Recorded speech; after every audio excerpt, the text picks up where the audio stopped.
J'entends. Alors, qu'est-ce qu'on a vu hier?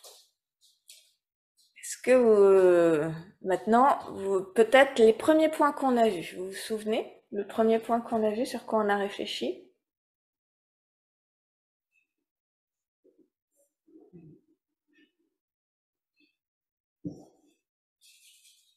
Mhm. Bon, alors on va faire... Ce sont des termes très précis que tu emploies, que je n'ai pas personnellement. Sur ce qu'est l'esprit, c'est ça. Oui. On a vu la définition de ce qu'est l'esprit dans notre contexte, c'est-à-dire à quoi ça fait référence. Je vais remettre le PowerPoint après, comme ça tout le monde le reverra. Le terme, c'était clair et connaissant. C'est ça. Ok. Et vous vous souvenez ce que clair, ça recouvrait? Le miroir et La lumière. la lumière. C'est ça. La capacité de l'esprit de refléter, c'est-à-dire qu'il y a un objet qui va apparaître à l'esprit, et en même temps, la capacité, la luminosité, la capacité, quand vous êtes dans une pièce noire, vous n'êtes pas capable de voir quelque chose, l'esprit, lui, a cette capacité d'illuminer l'objet. En fait, il met la lumière pour qu'on puisse le voir. Et c'est valable pas uniquement sur la conscience visuelle, c'est valable quelles que soient les consciences. Donc cette notion de luminosité, quelque chose à appréhender au fur et à mesure avec votre méditation pour comprendre ce qu'il y a derrière ce terme. Et la deuxième, j'ai entendu connaissant, c'est ça? Clair et connaissant. Et connaissant, ça veut juste dire que l'esprit a la capacité d'appréhender l'objet. Un miroir n'est pas capable de dire qu'il est en train de refléter quelque chose. L'esprit, à la différence, a la capacité d'appréhender cela. Bon, là on est bon. On va revenir, on fera un petit PowerPoint, vous le reverrez, mais voilà. On a vu avant cela pourquoi on travaillait sur l'esprit. Vous vous souvenez? Je ne sais pas qu'à moi que ça fait ça, mais j'ai un bruit tout le temps de grésillement. Est-ce que ça fait la même chose à distance? Commence. Et là, ça fait toujours? Non, là, ça s'est arrêté. Ah ben ça, c'est ça. C'était un petit bruit de l'enceinte, Là, c'était trop ça proche. recommence. Ah, ça reprend. Alors, Jean-Pierre, je ne t'entends pas parce que ton micro est pas branché. Je te vois parler, mais je t'entends pas. Est-ce que là, ça continue? J'essaye, Non, hein. non, c'est bon là. On va rester comme ça, je ne touche plus à rien. Merci en tout cas de l'avoir mentionné, comme ça au moins. Ça c'est bon. Donc, est-ce que vous vous souvenez pourquoi on voulait méditer sur l'esprit? On voulait travailler sur l'esprit. Quelques points. Pour le bonheur. Pour le bonheur, pour être plus heureux. Mhm. Parce que notre esprit ne fonctionne que par habitude. Il faut donc changer les mauvaises habitudes par des bonnes. Et c'est l'esprit qui peut travailler sur lui-même. Il n'y a que l'esprit qui peut travailler sur lui-même. Est-ce qu'il est toujours, il est toujours là? Voilà. Mhm. Ah, ça, c'est les facteurs. Vous êtes en train de venir sur les facteurs omniprésence qu'on a vu hier. Mais c'est génial. Ça, vous voyez, vous avez retenu des choses. Il est toujours là, si on ne doute pas, si on ne le comprend pas, on ne le discipline pas, c'est difficile d'atteindre le bonheur. Si on le discipline pas, c'est difficile d'atteindre le bonheur. Vous vous souvenez du clap? Oui. Ah oui. Il y a une face Interne et externe. qui est lui, qui est finalement l'esprit. Et il y a le monde extérieur. Donc il est beaucoup plus difficile de changer l'esprit. Parce que ce monde extérieur, c'est aussi une pluralité d'esprit. Ah alors, c'est pas ce que j'ai dit. C'est rigolo.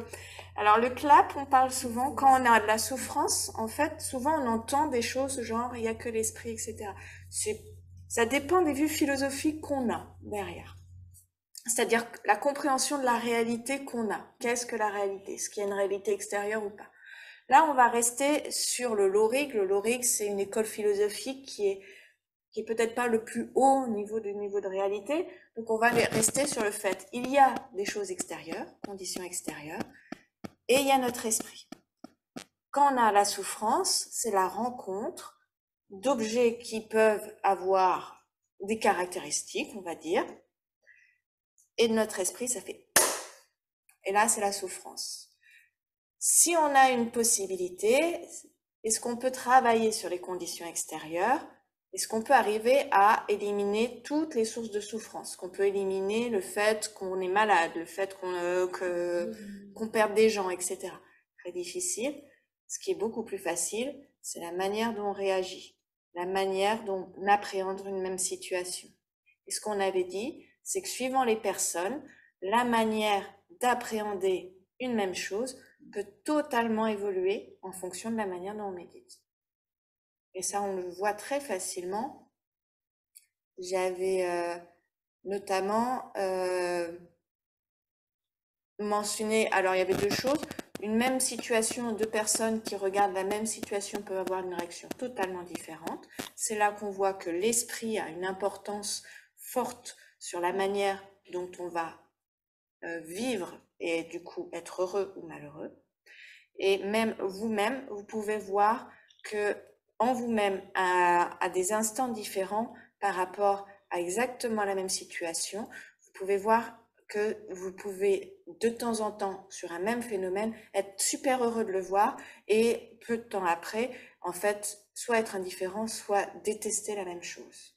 La chose en elle-même n'a pas changé, c'est votre esprit qui a changé. C'est là que vous comprenez que le travail sur l'esprit est quelque chose de primordial parce que, en fait, c'est le meilleur moyen pour trouver le bonheur et éliminer la souffrance. Ça, c'est un résumé. On refera un petit peu le PowerPoint comme ça rapidement, vous verrez. Et j'ai entendu, on a travaillé sur les facteurs omniprésents. Vous vous souvenez combien ils étaient? Ou lesquels? 5. Ouais, c'est lesquels? Contact. Engagement. Engagement Discrimination. mental. Sensation. Sensation, conscience. Intention. Conscience. Intention. Intention et attention. Discrimination. On va les revoir. Je vais passer le PowerPoint parce que ça, il faut que les gens... Alors, comment on avait travaillé ça? Au départ, on est parti sur l'esprit en général. Après, on a été plus petit à plus petit. Il y a une étape que vous avez oubliée, mais je sais que c'est celle qui est un peu compliquée, là. Voilà. Donc, on va revenir sur cette étape. Et là, ce qu'on va faire aujourd'hui, ça correspond un peu aux facteurs mentaux. C'est-à-dire, dans l'esprit, on peut distinguer le fait tout simplement qu'un esprit, c'est un esprit principal, c'est le fait qu'il est capable de voir l'objet en général. Et on peut regarder des fonctions particulières de l'esprit. Cette capacité d'être en colère, cette capacité d'avoir de la foi, tout ça, c'est des facteurs mentaux, c'est une fonction. Ça ne veut dire simplement, c'est comme si vous regardez le même objet, on regarde un éléphant, on peut le regarder de manière très globale, et puis on peut regarder les oreilles de l'éléphant, la trompe de l'éléphant, etc. C'est l'éléphant, ça reste la même chose, mais c'est des manières, en fait, on regarde plus en détail ce qu'il est. Donc, les facteurs mentaux, c'est ça. On regarde en plus en détail les fonctions de l'esprit. Et il y en a, quel que soit l'esprit, vous en avez toujours 5. Si ces 5-là, s'il en manque un seul dans ces 5, il n'y a pas d'esprit. C'est simple. Et c'est ceux qui viennent de citer, on va revenir dessus un peu avec les définitions. Ce qu'on a fait juste avant, c'est différents types de conscience. On avait les 7, mais d'abord on avait fait la conscience conceptuelle et la perception directe. Est-ce que quelqu'un se souvient quelle est la différence entre les deux? Je vous réactive vos trucs là.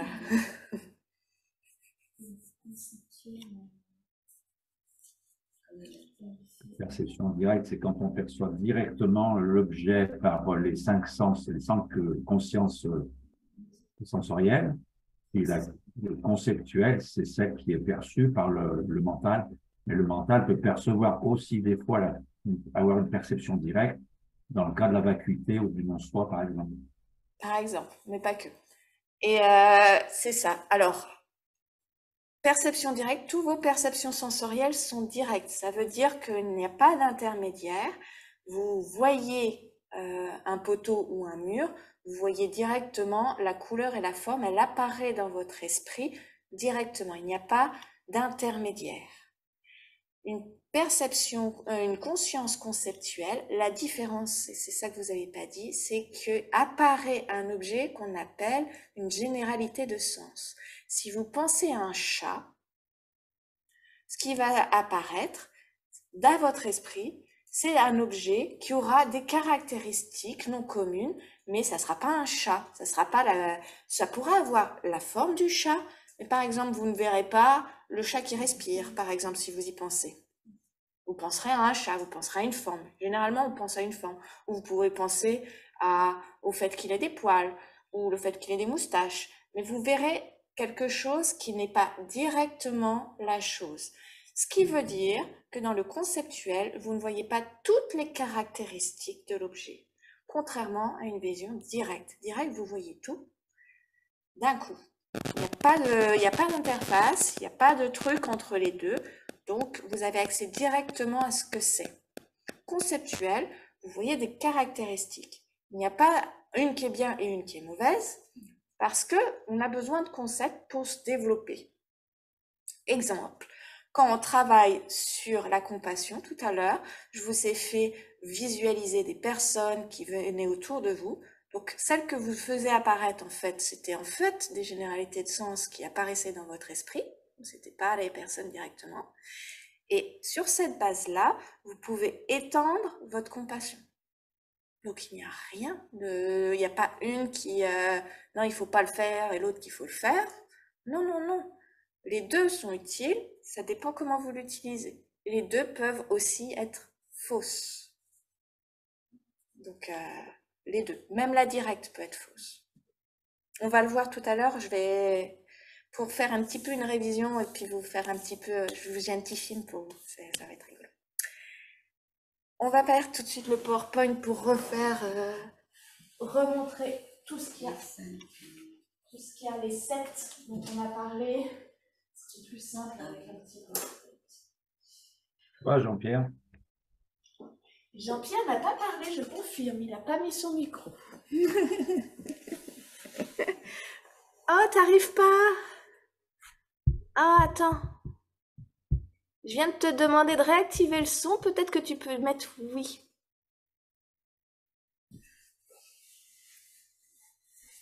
Voilà. Eh ben voilà! Merci. C'est pas Jean-Pierre, c'est Jean-Philippe, mais ça fait rien. Ah, désolé, Jean-Philippe. Non, c'est pas un problème. Jean-Philippe quand même. Quand on met pas le bon label, ça va pas. Donc, on va faire juste un petit récapitulatif de ce qu'on vient de voir. Donc, on travaille sur l'esprit pour notre bonheur, il dépend de l'esprit. On a parlé du club de la souffrance avec conditions externes, internes, et c'est les internes qu'on peut changer plus facilement. Donc, tout ça, je fais rapidement. Je partage là, vous voyez ou pas? Ah non, je vérifie parce que je crois que j'ai oublié de faire sur Zoom. Je vois rien pour le moment. Voilà, c'est ça.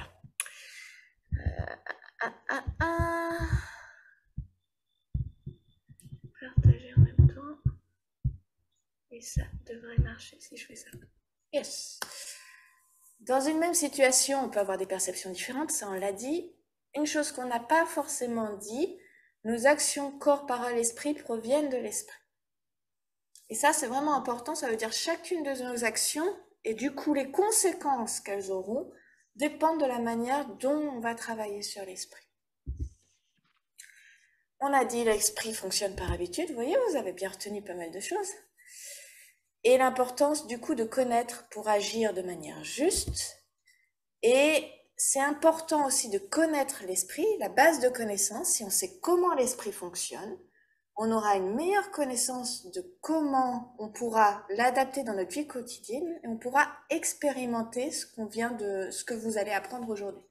Donc c'est important là, c'est de la théorie des fois que je vous transfère, mais c'est pour ça qu'on va faire des alternances entre des groupes de discussion, des méditations, etc., pour que vous voyez que ce que je dis correspond à la réalité ou pas. Ça, c'est votre travail. Le mien, c'est de vous proposer une façon de voir l'esprit. Donc là, on l'a vu, clair, miroir, connaissant, clair, la lumière, les deux aspects, et connaissant. Ça, on l'a déjà dit, ça reflète, vous voyez, ça reflète la biche. En même temps, en fait, ça l'illumine et elle sait qu'il y a une biche dans le miroir. On va dire ça comme ça. Ce qu'on n'a pas forcément redit, c'est que ce qu'on entend par esprit, c'est quelque chose de global qu'on peut diviser, par exemple, en 6 consciences. Nos consciences des sens, visuel, auditif, olfactif, gustatif, proprioceptif. Proprioceptif, c'est le toucher, mais c'est aussi toutes les sensations internes du corps. Et la conscience mentale. La conscience mentale est indépendante d'une fonction corporelle. On n'a pas besoin de toucher un objet, de voir un objet, on n'a pas besoin de ça. On peut tout simplement penser à un objet. Ça se fait sans avoir besoin d'avoir un sens qui est sollicité. Par contre, Oui, vas-y, oui, vas-y. la conscience mentale, elle est, on peut dire, au départ, est-ce qu'on peut dire que c'est une conscience qui est vierge et qui se structure au fil des expériences? C'est-à-dire qu'on ne peut pas avoir un concept, enfin, mentaliser un objet ou une situation, quoi que ce soit, sans qu'on ait au préalable vécu une expérience visuelle, auditive, olfactive, etc. C'est clair ce que je dis? Oui, je comprends, et c'est pas, je suis pas si sûre que ça. Il me semble que tu avais dit hier que tu as parlé justement des vies antérieures. Oui. Et donc je pense que cette conscience mentale, elle n'est pas aussi vierge que ça. Elle est jamais vierge, Voilà. parce qu'il y a une question de continuité. En fait, on a des empreintes qui continuent. Toutes nos actions que nous faisons, on prend des habitudes. On a parlé d'habitudes dans l'esprit. Vous allez rencontrer des gens, par exemple, qui ont une tendance, même tout petit. Vous pouvez voir des enfants. Certains enfants, ils ont des tendances à donner, par exemple, à sauver des animaux. On leur a rien expliqué, ils le font naturellement. Et il y en a d'autres, à l'inverse, peuvent avoir beaucoup de colère, peuvent être plus violents. Ça, c'est des tendances, vous voyez? C'est des tendances mentales. C'est pas dans la laya, ça. C'est pas, non? La laya. Alors, l'alaya, c'est une des... Là, tu es en train de me faire du Shitamatra, une autre école philosophique. Là, on est dans les Sotantrika, on est en dessous. Oh, pardon. Je l'ai pas dit. Je l'ai pas dit, mais le lorig, c'est... Alors, vous inquiétez pas pour ceux qui connaissent pas, mais c'est pour Roger, pour qu'il voit le cadre. Le lorig que j'explique ici correspond à l'école des Sotantrika, c'est-à-dire que c'est la deuxième école philosophique bouddhiste. Donc, oui. il n'y a pas la notion d'alaya dedans. D'accord, ok. Merci. Donc, je comprends, mais je retire ma question alors, de tout à l'heure. Voilà. Et donc, la conscience mentale, c'est tout le mental. Et l'idée, c'est que autant les consciences visuelles, auditives, olfactives, gustatives et proprioceptives peuvent s'interrompre. Par exemple, quand on dort, souvent, on n'a plus la conscience olfactive ni gustative. L'auditive, non. Ça dépend, des fois elle se réveille, mais souvent elle se résorbe. La visuelle non plus. Tout ça, ces consciences-là, en fait, sont d'une certaine manière résorbées. Par contre, ce qui reste, c'est la conscience mentale. Quand vous rêvez, c'est la conscience mentale. Quand je vous dis pensez à la tour Eiffel, c'est votre conscience mentale qui va visualiser une tour Eiffel. Elle va vous apparaître très facilement. Donc, en fait, par rapport à la question, les consciences mentales n'ont pas besoin d'avoir les consciences visuelles, auditives, olfactives, gustatives, proprioceptives avant pour fonctionner. Elles peuvent fonctionner automatiquement. Quand vous faites des rêves, il est possible que ce qui apparaisse dans votre rêve n'existe absolument pas, vous l'avez jamais vu, vous savez même pas ce que c'est, mais ça apparaît. C'est la conscience mentale et c'est parce qu'il y a des empreintes qui font que il y a des objets qui apparaissent à cette conscience, tout simplement. Voilà. Il faut avoir quand même vu la tour Eiffel. Quand si tu nous dis penser à la tour Eiffel. Quand je vous donne un concept, oui. Quand je te dis pense à la tour Eiffel, oui. Mais il peut avoir dans ta conscience mentale des choses qui apparaissent, tu ne sais même pas ce que c'est. Tu les as jamais vues. Tu les as jamais vues, tu n'as jamais ressenti, tu ne sais pas ce que c'est. Et pourtant, c'est là. Donc tu te poses des questions. Dans les rêves, surtout, vous pouvez penser à ça. Dans Il y a les des rêves. choses. Et c'est la conscience mentale. Je simplifie pour vous vraiment, grossièrement, vous voyez les distinctions. Mais la conscience mentale, elle fonctionne en permanence. Et elle peut prendre comme objet ce que vous voyez. En permanence, quand vous êtes éveillé, vous pouvez avoir toutes les consciences qui fonctionnent en même moment. Exemple, je suis en train de vous parler, vous me voyez en même temps. Vous pouvez en même temps goûter quelque chose, sentir une odeur et penser à quelque chose. Toutes vos consciences fonctionnent en même temps. Par contre, vous n'aurez jamais deux consciences visuelles en même temps, généralement, de conscience mentale non plus. Ça veut dire que vous pensez peut-être que vous faites deux choses en même temps. En fait, c'est juste que vous avez soit deux objets, mais en fait, c'est un seul objet qui fonctionne, mais il y en a deux. Soit ça va très très vite. Donc, en fait, vous voyez pas le fait que votre conscience, elle est en train de faire ça.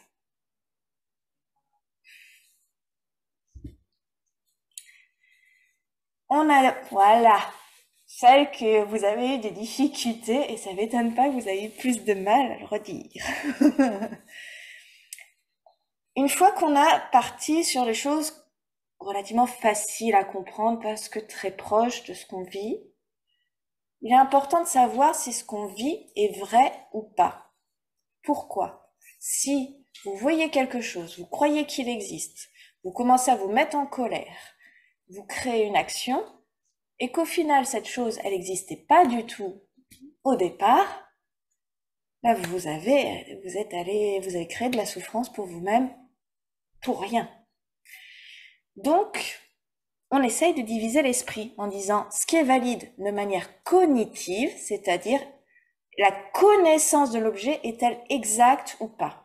Donc ces divisions-là ne sont pas exhaustives de l'esprit, contrairement à ce qu'on a vu tout à l'heure. Là, c'est uniquement sur l'aspect est-ce qu'on connaît l'objet. La conscience, elle peut faire autre chose que juste connaître l'objet.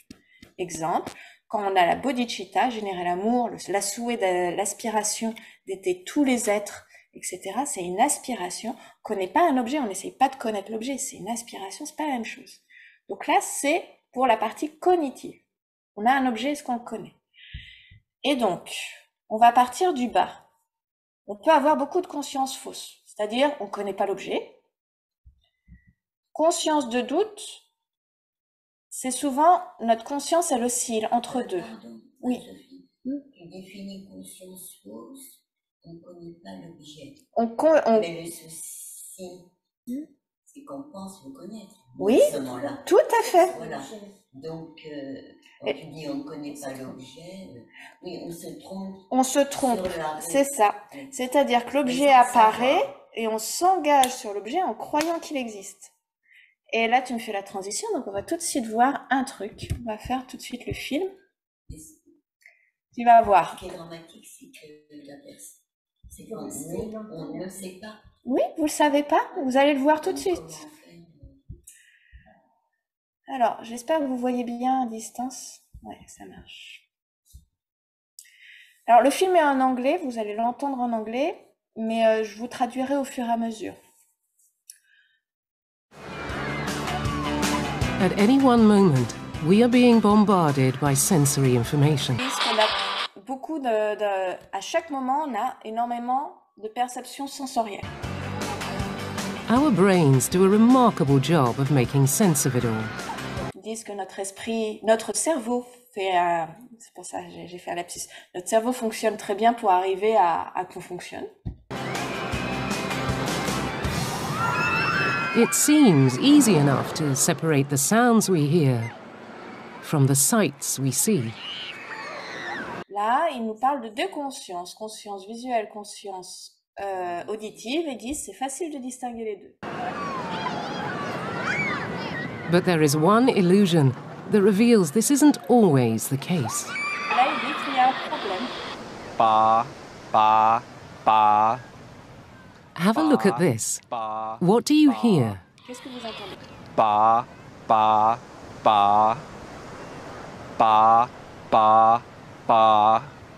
But look what happens when we change the picture. Là, ils vont changer uniquement l'image.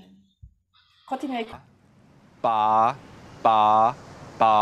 Maintenant, vous entendez ba, ba, ba, ba. And yet, the sound hasn't et changed. le son. In every clip, you are only ever hearing bar with a B. Ba, Dans le film, on va mettre les deux images en parallèle. ba, It's an illusion known as the McGurk effect. ba, Take another look. ba, Concentrate first on the right of the screen. ba, Now to the left of the screen. ba, The illusion occurs because what you are seeing clashes with what you are hearing. ba. Exactement ça. Ça veut dire que si on ne regarde pas l'image, Vous entendrez pas. on peut entendre. Ah oui, Moi, je ne regarde pas l'image. Quand je vous regarde, vous, j'entendais que pas. c'est incroyable. J'aimerais bien le faire.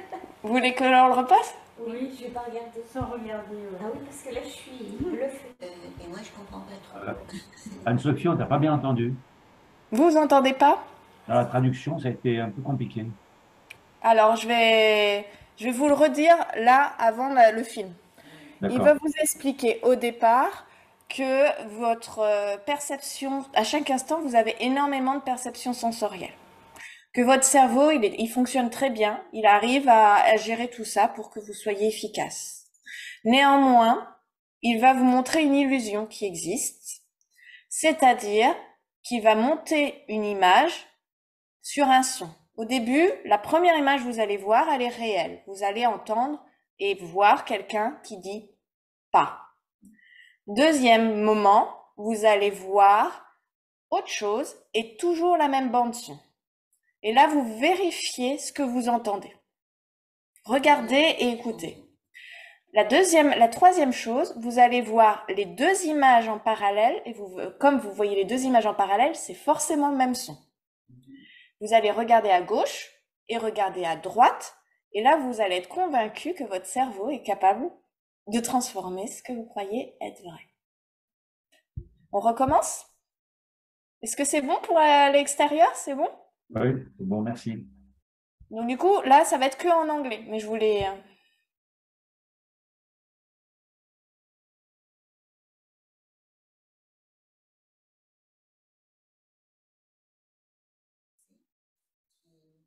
La même chose.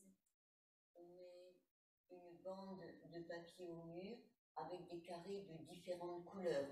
Oui. Et on donne un papier, la personne doit regarder le carré de couleur et doit lire. Mais par exemple, elle regarde du bleu et elle doit lire jaune. Et en fait, c'est extrêmement difficile à faire.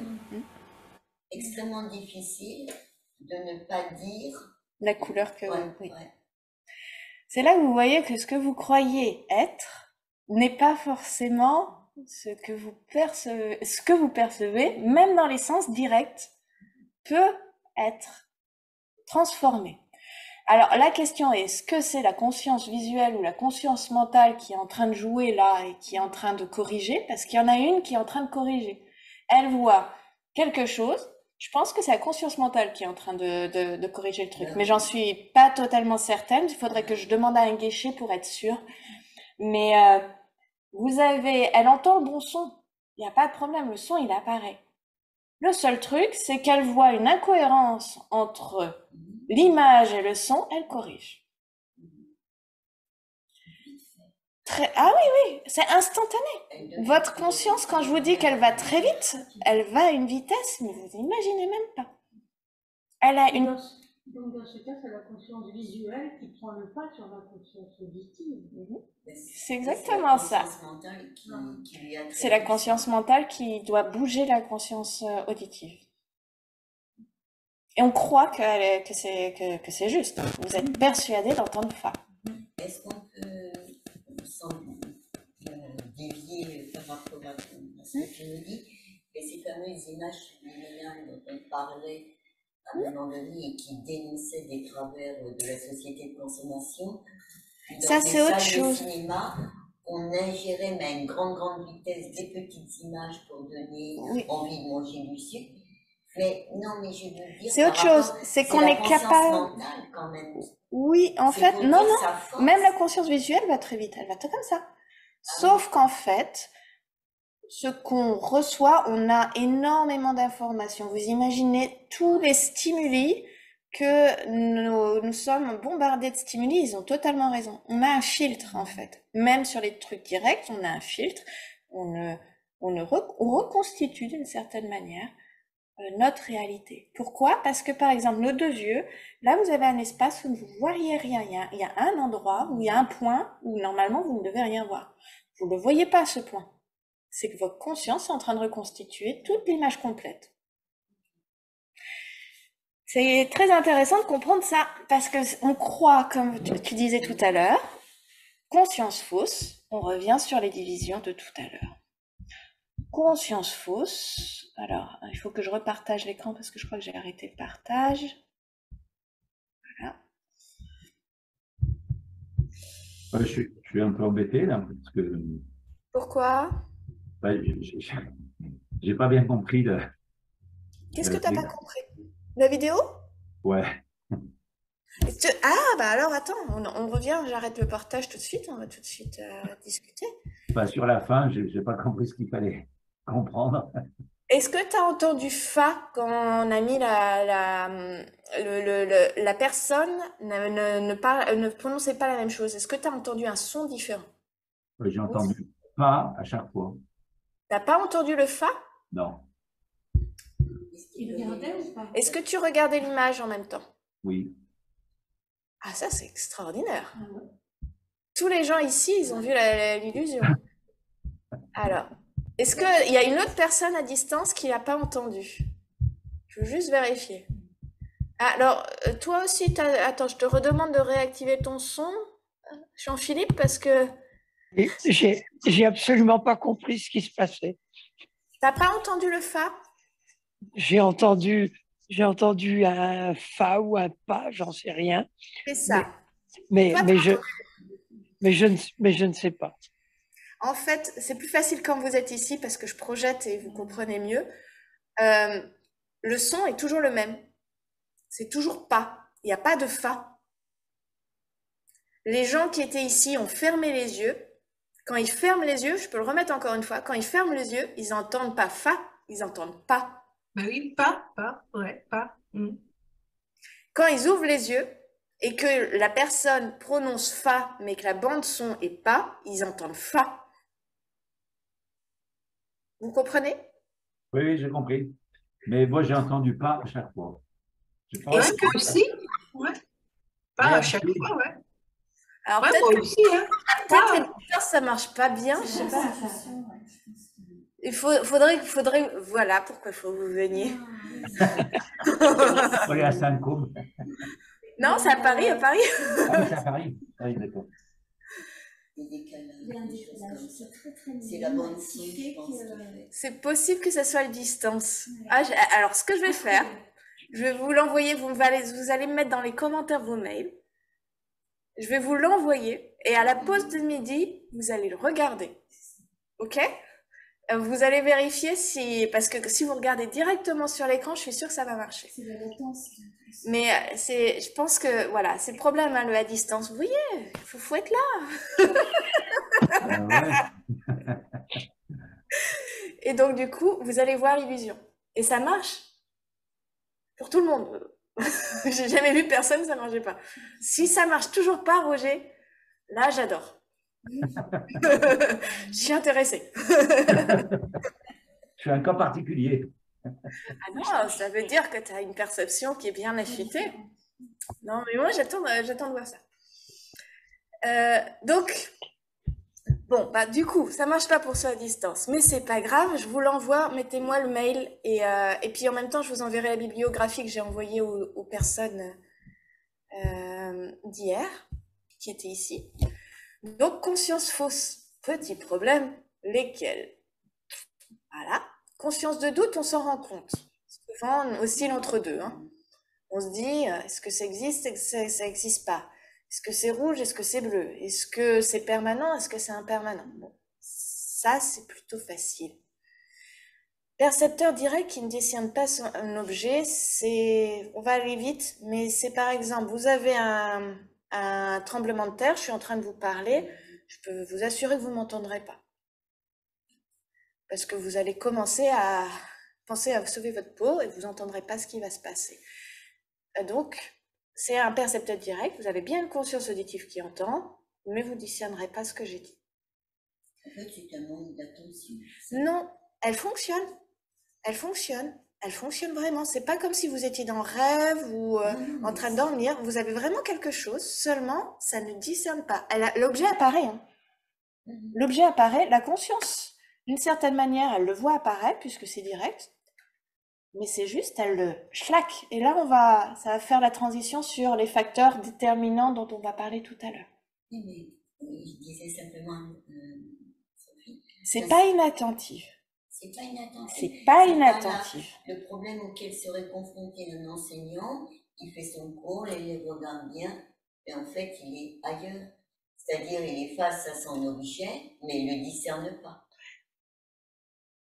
Ok, si tu le prends comme ça, oui. Oui, ce que j'entendais par manque d'attention. Parce qu'en fait, attention, ça dépend ce que tu mets derrière. Mais on va en reparler. On va en reparler parce qu'il y a des facteurs mentaux qui sont. Mais c'est intéressant. C'est pour ça que je vérifie toujours ce que tu mets derrière les termes parce que ça peut être. On ne dit pas la même chose des fois. Conscience de supposition correcte. Malheureusement, on ne l'identifie pas facilement. C'est juste. Ce qu'on croit est juste. Mais c'est une conscience déjà conceptuelle. Donc c'est avec une généralité de sens. La généralité du sens, c'est exact. Seulement, elle n'est pas stable.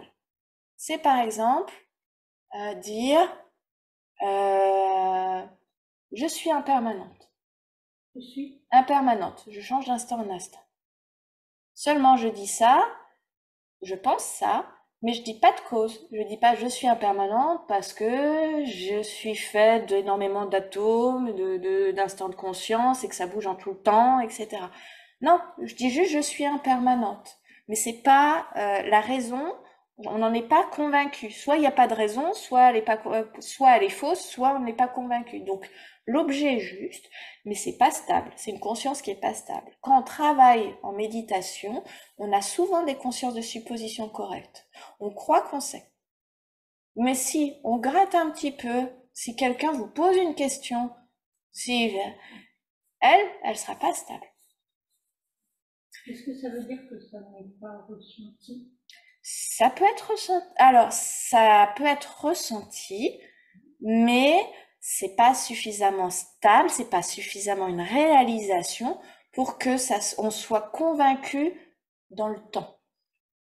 Si quelqu'un vient et vous dit quelque chose qui est contraire avec un argument contraire, bah votre conscience, elle peut changer, elle peut revirer à conscience fausse ou conscience de doute, elle peut bouger.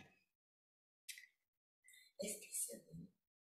Parce que finalement, ce que tu testes, c'est un petit peu ça.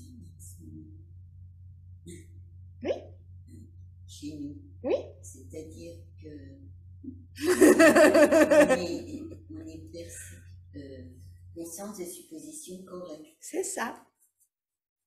Alors, ce que j'aimerais savoir, c'est à quoi c'est lié. Est-ce que tu penses que si on ne peut pas te restituer...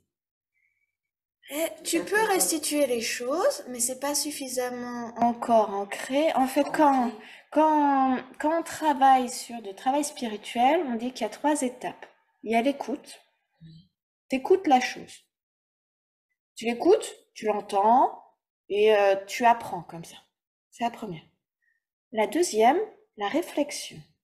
Quand on a fait le groupe de travail, vous savez, hier après-midi, là, vous avez commencé à réfléchir. Vous avez vérifié, est-ce que ce que vous avez entendu était juste ou pas? Est-ce que j'ai compris? Et là, vous commencez à travailler. Là, vous devenez encore plus acteur, vous voyez? Et la troisième étape qu'en Occident on fait peu, la méditation. Méditer, c'est que votre esprit, à la fin, il se focalise sur ce que vous avez compris. Vous changez votre esprit, vous voyez, vous changez ses perceptions, le discernement, et après vous fixez jusqu'à que vous preniez l'habitude. Vous savez, l'esprit fonctionne par habitude. Et au bout d'un moment, ça stabilise. Au départ, c'est très grossier, c'est instable. Vous méditez, Vous sortez de la méditation, il reste plus grand-chose. Puis vous remettez, vous reméditez, ça revient. Donc en fait, quand ça devient vraiment stable, c'est sur une base de méditation. C'est pas sur l'écoute, c'est pas sur la réflexion. Et donc du coup, on arrive, transition, sur les choses qui sont plutôt stables. Alors stable, c'est-à-dire qui ne bougera, ça peut bouger d'un instant en instant. Vous pouvez passer d'un connaisseur inférentiel et puis après rebouger l'instant d'après. Mais au moment où il existe, il est très stable, il bougera pas. Connaisseur inférentiel, c'est une conscience conceptuelle juste, alors je vais le mettre exactement, qui détermine son objet en fonction d'un signe. Bon là j'ai mis une raison qui est correcte comme base, qui est irréfutable, ça ne bouge pas. Et à propos généralement d'un phénomène caché. L'exemple qu'on donne c'est, on voit une fumée et on dit il n'y a pas de fumée sans feu. Ça c'est un connaisseur inférentiel, on va dire. Bon. Et perception valide directe, le deuxième type c'est un connaisseur non erroné, qui peut être notamment mental, mais aussi avec nos autres sens, qui est libre de conceptualisation. C'est où il n'y a pas d'intérêt, c'est direct. Direct, et valide, ça veut dire non erroné. L'objet qui apparaît à cette conscience directe, elle est juste. Ces deux-là, c'est ce qui vous permet de progresser. Votre travail, c'est de savoir où est-ce que vous en êtes. Ça va? Je fais un résumé, mais je pense que ça fait pas de mal, j'ai l'impression. Et les facteurs omniprésents, donc là c'est le grand jeu. On y va vite. On a pris une vue, on se réveille le matin, on ouvre les yeux, on voit quelque chose au loin. La première chose qu'on va faire, c'est qu'on va mettre en contact notre conscience visuelle et l'objet. C'est le premier facteur, la première fonction. Elle met en contact la conscience, le pouvoir sensoriel, l'objet. Ça va conduire à un changement. L'engagement mental, c'est le fait porter attention. C'est votre conscience va aller vers l'objet. Bon là, je disais, il distingue un truc, mais en fait, elle porte attention. C'est pas la question de distinguer, c'est elle va vers l'objet. Spécifique. Elle va diriger l'esprit vers un objet particulier d'observation. Discrimination. Elle identifie l'objet. Elle regarde les caractéristiques non communes de l'objet. Par exemple, là, elle va voir que c'est un gâteau au chocolat. Sensation. Ça peut être positif, négatif, neutre. On va imaginer que les personnes aiment les gâteaux au chocolat. Elle va aimer. Donc, on va avoir cette sensation plaisante. Ça, c'est aussi de l'esprit, la sensation plaisante ou déplaisante ou neutre. L'intention, là, c'est important. L'intention est un facteur très primordial. C'est celui qui va diriger l'activité de chaque autre facteur mental par rapport à l'objet. C'est-à-dire, par exemple, par rapport au gâteau au chocolat, l'intention de l'avoir pour soi, par exemple. Mais ça peut être quelque chose de beaucoup plus subtil que ça. C'est quelque chose qui va diriger l'activité. C'est, en fait, l'intention, c'est le karma mental. C'est-à-dire que on peut mettre une intention positive, aider les êtres. On peut mettre une intention de récupérer la chose pour soi. On peut mettre l'intention de générosité. Vous voyez, sur un même objet, vous pouvez mettre plein d'intentions différentes. Ils sont toujours présents et contrairement à ce que je viens de montrer, ils sont simultanés. Et voilà. Là, on est arrivé au même temps que hier. En une heure, on a refait tout hier. Bon, alors ne vous inquiétez pas, ceux qui n'étaient pas là hier, on était un peu vite. Est-ce que c'est clair pour tout le monde? Comme ça, vous êtes à peu près au même niveau. J'ai essayé de rattraper tout le monde au même niveau. Ouais. J'ai du monde à avoir, des difficultés à avoir la simultanéité de ces cinq, parce que effectivement, ça va très vite. Mais pour moi, je pensais que déjà, il y avait l'œil qui percevait un objet extérieur, et déjà, à ce moment-là, l'objet avait même changé lui-même. Donc, après le temps que j'engage, que je discrimine et tout ça, j'ai l'impression que vraiment que ça se faisait très, très vite, effectivement, mais j'ai du mal à concevoir que ça se fait tout de suite d'un coup. Eh Tout oui, en même non. temps. A priori, ça fait tout de suite d'un coup. Alors ça, tu vois, même c'est un travail qu'on doit faire, notamment au Méditation. quotidien, de voir en fait. euh, on va le faire tout de suite, c'est bien, parce qu'on va faire tout de suite. Comme on a mis pas mal d'accords, là, on va le faire. On va juste prendre la posture de méditation, utiliser une de nos consciences sensorielles, celle que vous le souhaitez. Ça peut être auditive, olfactive, visuelle, gustative ou proprioceptive. Je les ai toutes, c'est bon. Tu peux fermer parce qu'on n'en a plus besoin pendant un moment, ouais. Tu fermes la trappe, ça va, normalement, il va se calmer. Voilà, tu vois? C'est mieux, hein, parce qu'au bout d'un moment, c'est pour ça que j'essaie de pas le mettre tout le temps, mais c'est bien pour fixer, mais après, faut arrêter. Donc, ce qu'on va faire, on va prendre une des consciences.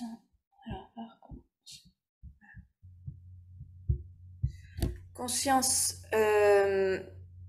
donc sensorielle, et vous allez essayer dans votre méditation de voir qu'il y a un contact avec un objet, que déjà la conscience, il y a toujours un contact, qu'il y a toujours un objet. Il y a toujours un objet, elle est en contact avec un objet. Ok? Je vais vous guider, hein, mais je vous le dis à l'avance. Ensuite, on va essayer de sentir que cette conscience, elle s'engage par rapport à l'objet, donc elle est en train d'aller vers l'objet spécifique, ok? Ensuite, on va essayer de ressentir qu'elle détermine un objet. Déterminer, ça ne veut pas forcément dire mettre un mot dessus. C'est voir les caractéristiques non communes de l'objet. Par exemple, si vous voyez une forme, elle va voir des points de couleur blanc et une certaine forme. Vous voyez? Elle va pas dire c'est un mur. Le mur, quand vous mettez mur, vous mettez un concept, c'est la conscience mentale. Elle va voir des points et des couleurs. Voilà. Ça, c'est la détermination de l'objet. Sensation, plaisant, déplaisant. Vous allez voir si votre conscience va aller avoir des sensations plaisantes et déplaisantes. Et l'intention, ça peut être tout simplement qu'elle va bouger vers l'objet, qu'elle va s'éloigner de l'objet. Ou être neutre. Vous voyez? On va jouer à ça, comme ça au moins ça arrête de théorique, et puis on va vérifier si c'est vrai. Et par contre, sur la simultanéité, on ne pourra pas le faire parce qu'on n'a pas cette capacité de concentration. En tout cas, moi, à mon niveau, je vois pas tous les instants de conscience. Donc, pour ceux, s'il y a des gens qui arrivent à voir vraiment petit à petit, microsecondes, peut-être qu'ils peuvent voir au fur et à mesure qu'en fait, ça c'est simultané. Mais nous, ça prend un peu de temps à chaque instant. Donc, cette simultanéité nous viendra avec des facultés de concentration plus fortes. Donc ça, on ne peut pas le tester, nous. Il y a des choses à notre niveau, on le voit, d'autres, on ne le voit pas encore. Donc ça, il faut faire confiance à ce que d'autres nous disent. Malheureusement. Mais ça viendra. On prend la posture.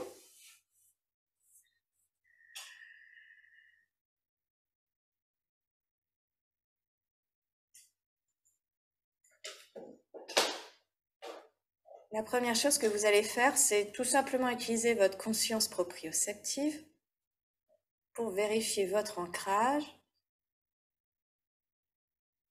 ressentir l'ensemble des sensations corporelles, vérifier la verticalité du dos et ressentir tout simplement la respiration. Revenir ici et maintenant, prendre le temps de calmer cet esprit tranquillement pour qu'il puisse discerner de manière claire et connaissante. Vous posez votre attention sur la respiration, sans rien vouloir modifier.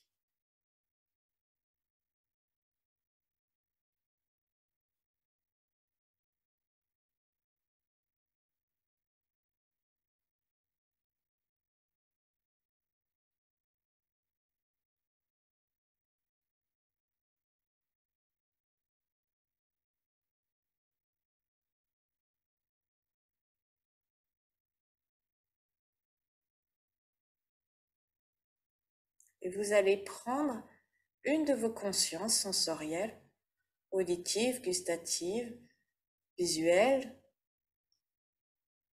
proprioceptives, celle que vous souhaitez. Vous allez poser l'intention de juste connaître comment elle fonctionne.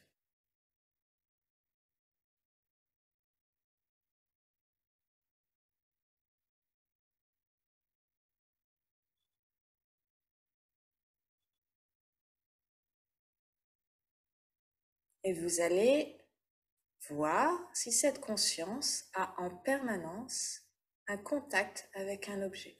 Ça peut changer d'instant en instant. L'objet peut changer, mais vérifiez que quand votre conscience est là, il y a le contact. Cette conscience a un objet.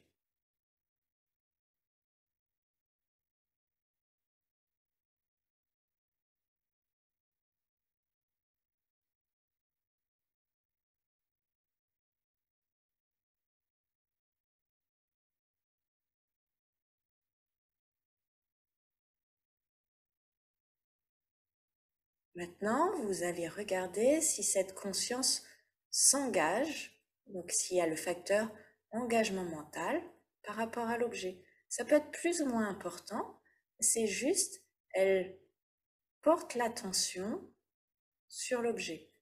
Elle se dirige vers l'objet spécifique. Ou est-ce qu'il n'y a pas d'engagement mental? Vérifiez.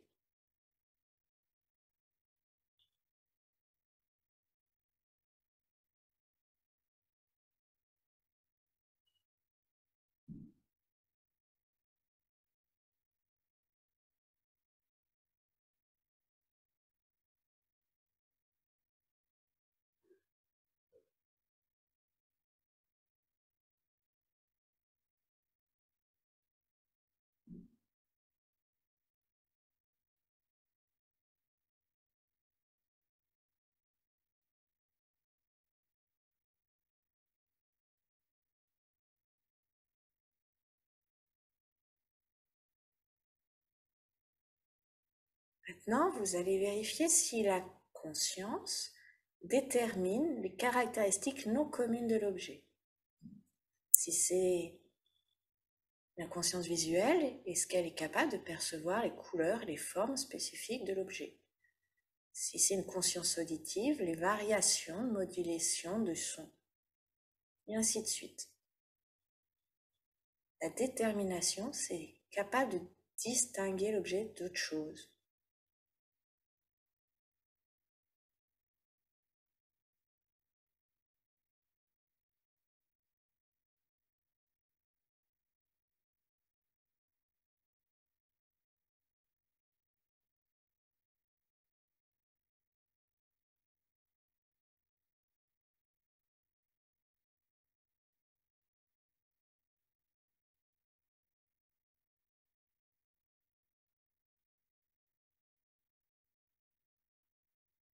Maintenant, vous allez vérifier si cette conscience a une sensation en permanence, positive, négative ou neutre.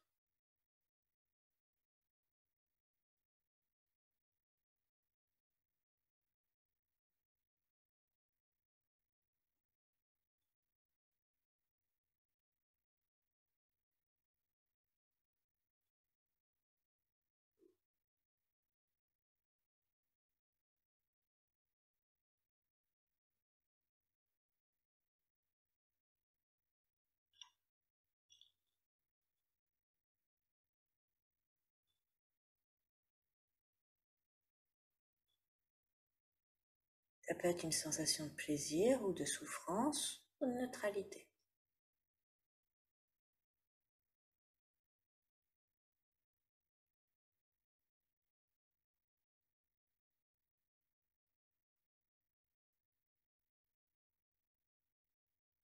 Et maintenant, vous allez vérifier si cette conscience a une intention, c'est-à-dire une espèce de mouvement qui va focaliser l'ensemble des autres facteurs mentaux par rapport à cet objet. Ça peut Ça peut être quelque chose de neutre aussi, hein, une intention. Donc cherchez la notion de mouvement général de l'esprit par rapport à l'objet. C'est différent par rapport à porter l'attention, c'est les conséquences.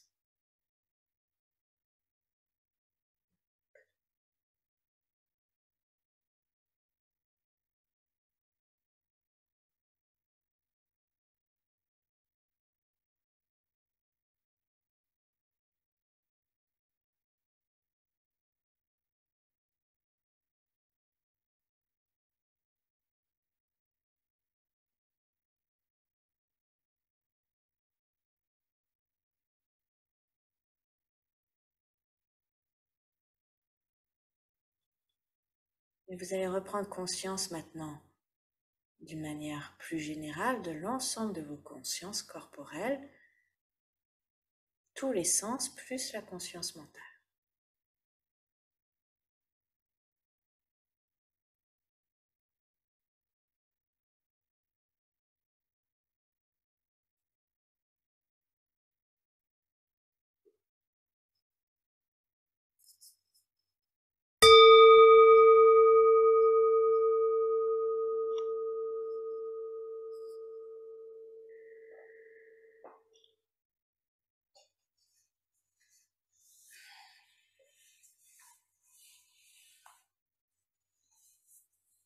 Est-ce que vous voulez faire un petit retour pour ceux qui veulent?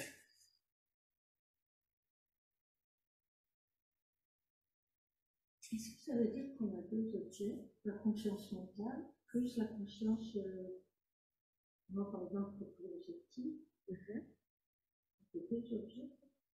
Oui, on peut avoir plusieurs objets en même temps. Surtout quand c'est la conscience mentale. C'est-à-dire? Non, la conscience mentale, c'est ce que je disais, les 6 consciences peuvent fonctionner en même temps. Ce qui veut dire que vous pouvez percevoir, du moins, quand on dit objet, il faut voir ce qu'on entend par objet, mais vous pouvez percevoir des objets visuels, des objets auditifs en même temps que, etc., plus la conscience mentale. Exemple, la conscience mentale peut percevoir les autres consciences. Parce que quand je vous disais regarder, c'est pas votre conscience auditive qui est en train de regarder la conscience auditive. C'est la conscience mentale qui essaye de regarder le plus directement possible une autre conscience. Donc on a toujours la conscience mentale qui est là. Elle est tout le temps là, oui. Elle bouge pas. Mais par contre, Oui. question, comme on ne peut pas avoir deux pensées au même instant, justement, est-ce que dès lors, est-ce qu'on peut être présent, mais vraiment présent à, je ne sais pas, je me balade dans un bois, au chant d'oiseaux, au bruit de la rivière, et puis aux arbres que je vois. Est-ce que ça, c'est possible au même instant? C'est pas possible, je suis bien obligé. Si, tu peux le percevoir.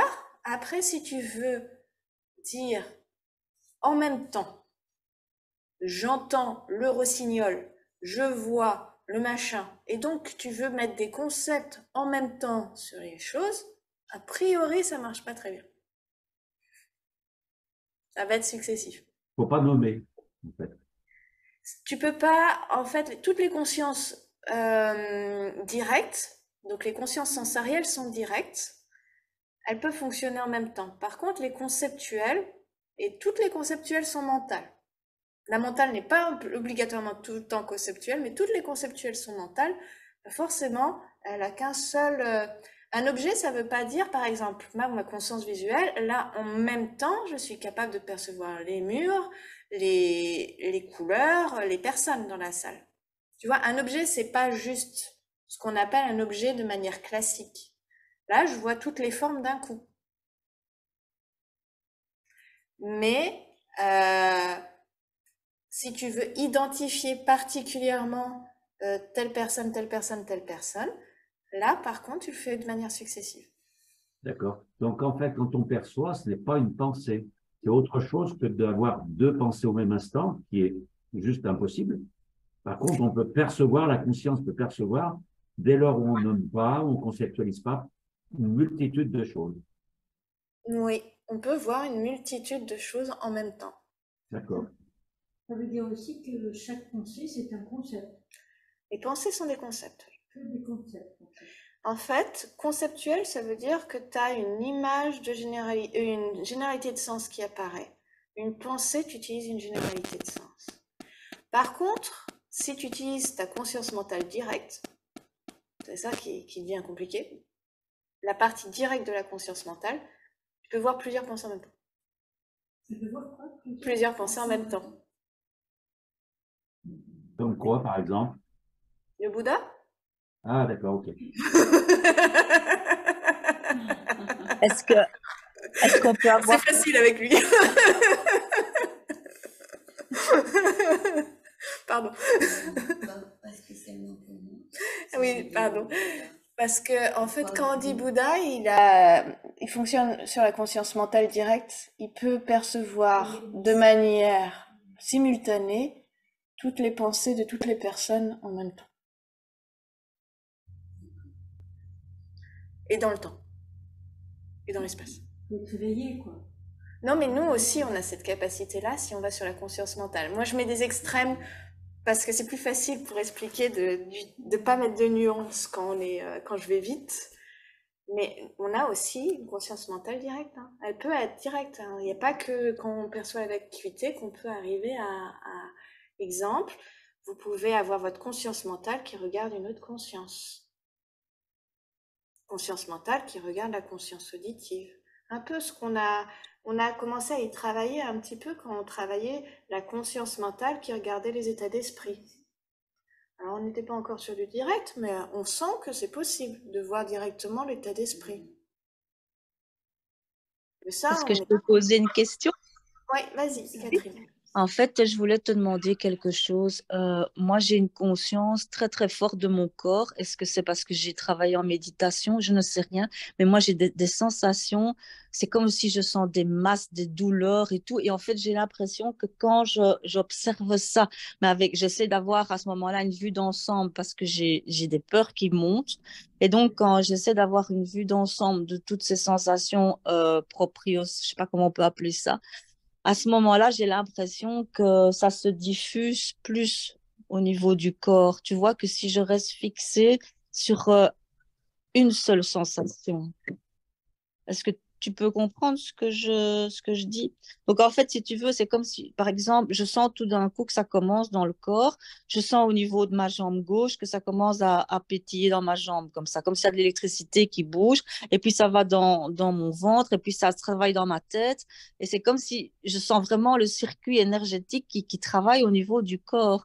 Et pour ne pas comment vais-je dire, me laisser submerger parce que j'ai peur quand je sens ça. Mais je remarque quelque part, je vis toutes ces sensations, mais que ces sensations disparaissent, mais que moi, je disparais pas. Donc, quelque part, c'est comme si je vois le corps comme un objet, tu vois, un objet d'écoute. Alors, tu mets plusieurs choses en même temps. Oui, c'est ça. Je suis perdue, moi, avec tout ça. Oui, C'est pour ça que tu je mets permettais plusieurs choses. Ta Oui, conscience proprioceptive, elle est affinée, donc du coup, tu oui, ressens des choses assez subtiles. Ok. oui, Ça, oui, c'est une chose. Par-dessus, tu as une peur. La peur, c'est ta conscience mentale qui arrive, oui, qui, par rapport à ça, a peur. En oui, faisant ça, du coup, tu réifies les choses d'une certaine manière. Et tu mets une intention où tu as du mal à les voir de manière neutre. Tu vois, c'est l'exercice oui, qu'on a fait hier sur la souffrance. oui, c'est ça. Aller voir quelque chose, il faut l'accepter. La base de Vipassana qu'on a fait hier, c'est l'acceptation. Si tu as peur de la chose, tu vas pas aller la voir. Si tu as peur, je sais pas, d'un serpent, tu vas pas te rapprocher du serpent. Tu vas pas aller voir Non, ça. mais alors ce que j'essaye de faire, si tu veux, pour pouvoir accepter cette peur, je me dis, est-ce que j'accepte la situation comme elle est à 100% là maintenant? Et souvent, je dis non, je l'accepte pas.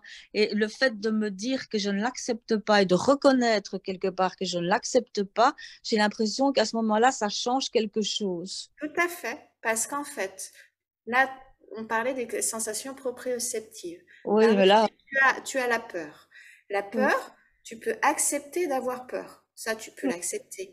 Et après, peux mettre ta conscience mentale qui va voir la peur. Tu vois, qui va voir tout simplement, il y a une peur. Oui, mais il y a un débordement qui vient à ce moment-là. Tu vois, c'est comme si quelque part, il y a... C'est parce que même la peur, tu l'acceptes pas. En fait, c'est une pyramide. Souvent, quand on fonctionne dans les perturbations, on a une perturbation, par-dessus, on réifie une autre, et tout en haut, vous avez le petit ego qui dit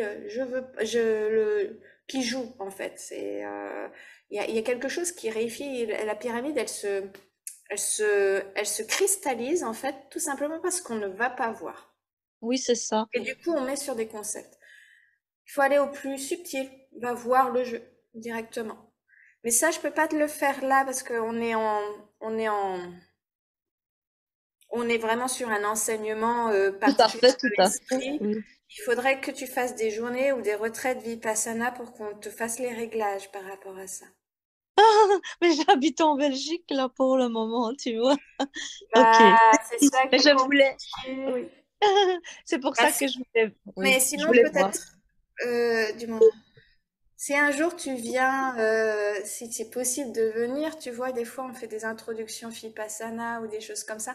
Mais là, c'est vraiment des réglages de méditation. Ah, ok, d'accord.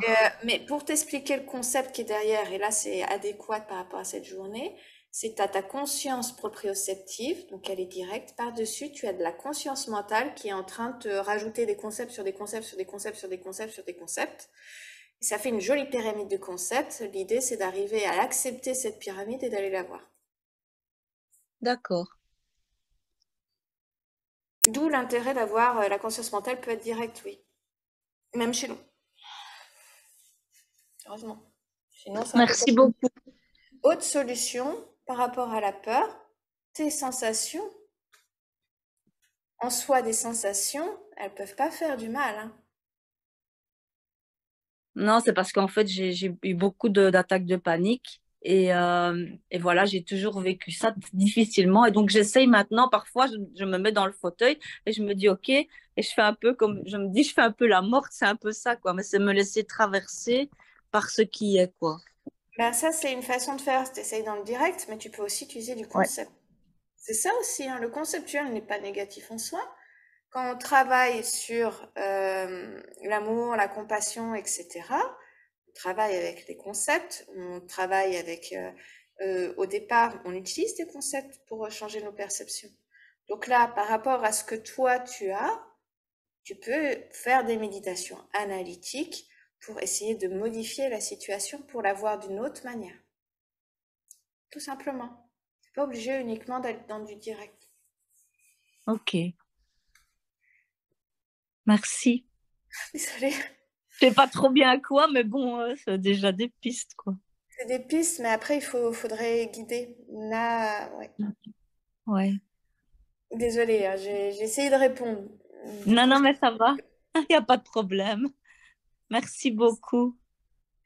Donc, on en était à... On a fait la méditation. Est-ce que vous avez pu regarder les 5 facteurs et vous avez essayé d'arriver à distinguer les différentes fonctions? Et vous les avez senties un petit peu? Un peu? Alors, on peut pas voir si c'est du simultané, mais est-ce que vous avez vu qu'elles étaient tout le temps là? Ouais. À distance? Moi, j'ai l'impression que finalement, que tout ce qui était observé, que j'ai changé de support de temps en temps, bah, c'était comme si c'était l'esprit, quoi. En fait, ça formait un seul et même constituant. J'ai découvert ça, parce que ces éléments successifs, effectivement, je les voyais plus. Ah, d'accord, t'es parti sur autre chose, toi. Mais c'est intéressant aussi comme expérience. Mais du coup, est-ce que tu as essayé de voir les différents facteurs quand je disais le contact, l'engagement? Du début, oui, effectivement. Mais après, très rapidement, ça s'est délité et j'ai changé les supports. Effectivement, j'ai l'impression de percevoir les 5 phases au même instant. Écoute, t'as eu ta réponse. Je suis ravie. Parfait. Ah là là. Des fois, c'est quand même rigolo. On continue donc dans les facteurs. Dans les différents types de facteurs, on a vu les omniprésents. On va maintenant passer au suivant. C'est des facteurs déterminatifs. Les déterminatifs, moi je dis, du moins une manière dont je le dis, c'est ce qui donne de la force ou pas à l'esprit. C'est ce qui détermine l'objet. Et ça permet d'être précis. Vous pouvez avoir des facteurs déterminatifs présents ou pas présents dans votre esprit. C'est-à-dire qu'ils ne sont pas omniprésents, ils ne sont pas là tout le temps, et des moments, ils ne sont pas là. Et des moments, ils sont là. S'il y en a un, il y a les 5. Pratique.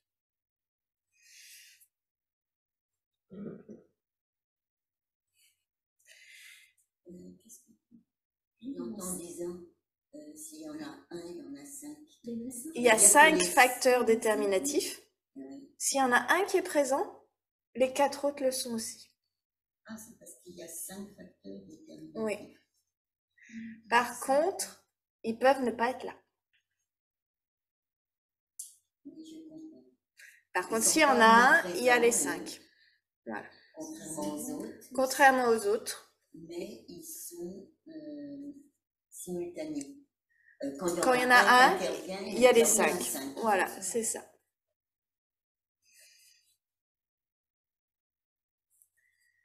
Alors, je vais les lister. Après, on refera un petit peu de PowerPoint. Le nom, pour que vous, déjà, vous entendiez. C'est l'aspiration. Aspiration. On va revenir un peu plus. Mais la conviction, l'attention, la concentration méditative et la sagesse. Donc, en effet, un esprit peut ne pas être concentré, ne pas discerner correctement son objet, ne pas avoir une aspiration par rapport à son objet. Donc, en effet, ils ne sont pas là tout le temps. Par contre, quand ils sont là, ça va vous donner de la force à l'objet. Ils ne sont pas forcément vertueux, ni non vertueux. Ça, c'est important à comprendre. Exemple. Un terroriste est convaincu qu'il faut tuer quelqu'un. Il a l'aspiration de le tuer. Il va porter l'attention à faire la chose. Il va être hyper concentré pour le faire. Et c'est pour ça que, faites attention, la sagesse, c'est dans ce contexte. Il va parfaitement distinguer l'objet et savoir ce qu'il veut faire. Et son action sera très puissante. Imaginez l'inverse. Quelqu'un qui veut faire du bien, aspiration de vouloir faire le bien, conviction que c'est absolument nécessaire, attention portée, concentration pour y aller, et sagesse pour bien faire les choses. Donc les déterminatifs, les autres, vous avez vu, dans les facteurs déterminants, la détermination et l'intention étaient clés. Hein. Pour le feeling aussi, ils étaient clés. Mais ils étaient clés. Mais là, ça va vous donner de la force, vraiment ça va donner de la précision à votre esprit, ça va vous donner la capacité d'y aller de manière plus précise. Alors du coup, je vais devoir te demander de remettre, si ça ne gêne pas le PowerPoint, on va les montrer et après on parle un petit peu. Ces facteurs déterminatifs, oui.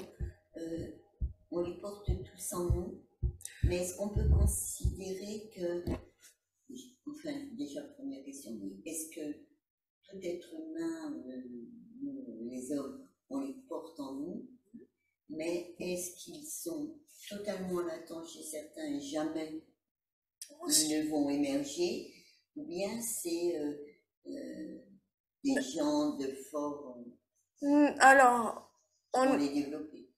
On peut... Alors, je vais faire la projection en même temps. Hop. Je te réponds. Je fais... Alors, toute personne peut avoir Et toute conscience peut avoir ces facteurs déterminatifs. Je vais prendre un chat. Un chat, il va être hyper concentré des moments sur les choses, va porter attention, il va vouloir avoir quelque chose. Genre, quand il joue, vous le voyez, il est très focalisé, il va avoir la conviction, il va bien discerner son objet, si c'est son petit jouet là, et il est prêt. Vous voyez? Donc, c'est pas uniquement les êtres humains, c'est tous les êtres qui ont un esprit qui peuvent avoir ça. Quelqu'un qui ait jamais de concentration, d'attention, de conviction, d'aspiration, sagesse, ces facteurs déterminatifs, c'est pas du noir ou blanc. C'est des degrés. Vous voyez, c'est plus ou moins concentré. Plus ou moins de sagesse.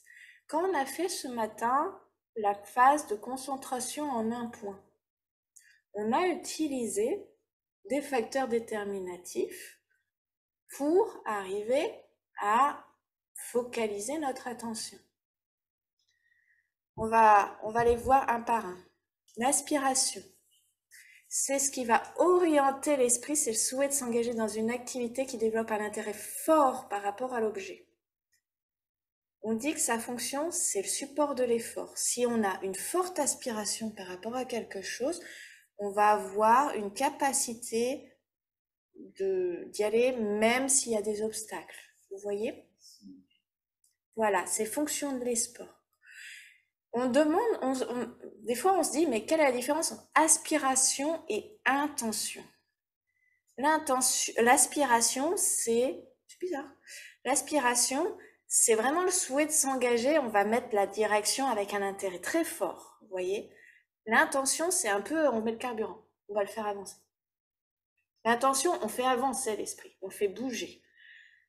L'aspiration, on l'oriente. Après, à vous de le ressentir, parce que là, je vous donne des mots. Il faut que vous travaillez sur votre esprit pour voir la distinction. C'est pas, ça vraiment à travailler. Hein. C'est l'aspiration, l'intention, ouais. L'intention, c'est pas plus quelque chose de concret. Voilà, par exemple, un acte plus concret. On peut aspirer mentalement à quelque chose. C'est un peu philosophique l'aspiration par rapport à l'intention. Il y a plus la notion d'action, quelque chose qui marche. À vous de vous. Du moins là, moi, je vous donne des définitions. Il faut essayer d'arriver. Je parle toujours du référent. Vous voyez, je mets des mots. La question, c'est que vous ressentez à quel objet ça correspond. Parce que en fait, il y a des problèmes aussi de traduction. Là, je vous ai donné la traduction officielle qu'on utilise pour le PEBA. On utilise le PEBA, le programme d'études bouddhistes avancées. Mais ce terme-là, il faut que vous expérimentiez dans votre esprit et puis vous reposez des questions au fur et à mesure. Là, je vous donne que des définitions. À vous de voir vraiment les nuances, parce qu'après, on arrive sur des choses assez subtiles, les facteurs mentaux, pour les distinguer les uns des autres. Mais la manière dont on le voit, c'est vraiment cette aspiration, ce souhait de s'engager. Vous voyez, vous orientez l'esprit, c'est par là que vous voulez aller. Et vous êtes convaincu, et voilà. Et vous êtes convaincu, ça c'est le deuxième, c'est génial, c'est pour ça qu'ils sont ensemble. La conviction, c'est l'admiration, c'est on voit que l'objet a des caractéristiques intéressantes, soit positives, soit négatives, mais on est convaincu des caractéristiques, ça stabilise la relation. Je l'ai mis des chaînes tendues, c'est un peu ça, ça va stabiliser de manière plus intense la relation. Donc on a l'aspiration et on a cette conviction, c'est ce lien qui se fait, cette stabilisation de la relation avec l'objet. Sujet-objet deviennent beaucoup plus proches l'un de l'autre, du moins pas proches physiquement, mais voilà, il y a une espèce de force. C'est pour ça que je dis que c'est déterminant, donne de la force à l'esprit. L'attention. Ici, l'attention, la manière dont c'est défini, c'est la capacité de l'esprit à retourner à l'objet. On peut mettre d'autres noms dessus. Mais là, ils ont choisi cette traduction-là. Vous l'avez utilisé dans la concentration. Je vous ai dit, vous utilisez différents facteurs. Vous vous souvenez? La vigilance, c'est le fait de retourner. L'attention, vous retournez. Quand vous faites de la concentration, vous pouvez mettre de l'aspiration. Il faut absolument que mon esprit soit concentré parce que je dois m'entraîner et que c'est hyper important que ça soit cet objet-là, pas un autre, parce que ça me permet d'apprendre à pouvoir focaliser la souplesse de l'esprit, pouvoir le mettre n'importe où, où on veut, quoi. Conviction par rapport à ça, on met un peu de tension par rapport à ça, mais c'est pas de la tension du genre, c'est juste, il y a un lien qui se fait qui est plus stable. Et la tension, on y retourne.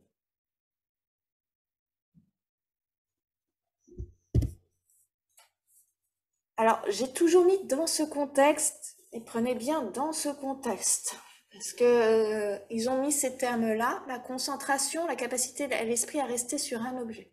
Forcément, quand vous avez les trois, en fait, elles fonctionnent ensemble. Aspiration, conviction, j'en ai oublié une.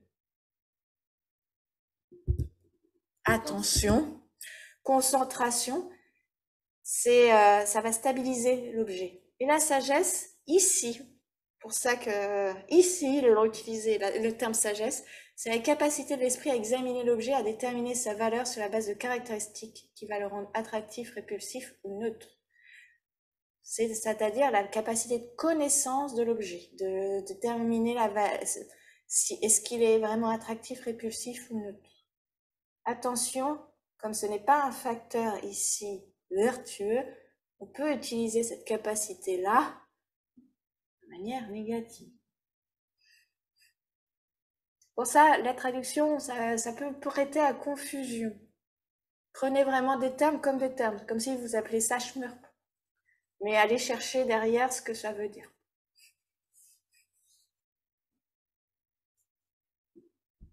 Non, oui, on va arrêter là. Pour la projection, tu peux arrêter. Merci beaucoup de m'aider. On arrête le partage. Si j'y arrive. Je sais pas.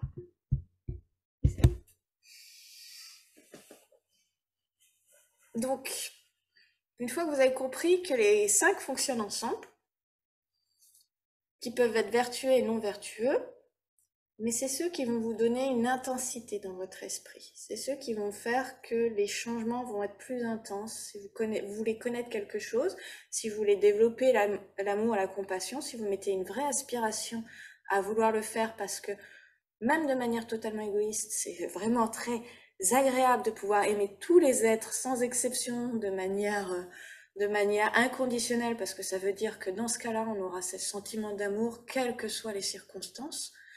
Ben voilà, alors, commençons parfois par l'égoïsme pour voir ce que ça donne, quoi. Ça veut dire, égoïstement, j'ai envie de ressentir ça, mais pour que tous les êtres on puisse être en apport aux êtres, en état avec eux, quoi, vraiment en contact avec eux. On a l'aspiration, on a la conviction, on va porter attention dans toutes nos actions au fur et à mesure à vérifier comment est notre esprit et est-ce qu'on est en lien avec eux, est-ce qu'on est en train de souhaiter notre bonheur ou souhaiter leur bonheur. On va développer une concentration là-dessus et identifier bien l'objet. Vous pouvez mettre une force dans votre esprit absolument incroyable avec ces 5 facteurs. À l'inverse, quand vous êtes fatigué, quand vous êtes démotivé, votre aspiration va être plus basse. Vous aurez un peu moins de conviction, votre attention va être plus basse, votre esprit va être moins concentré, la sagesse va moins discerner.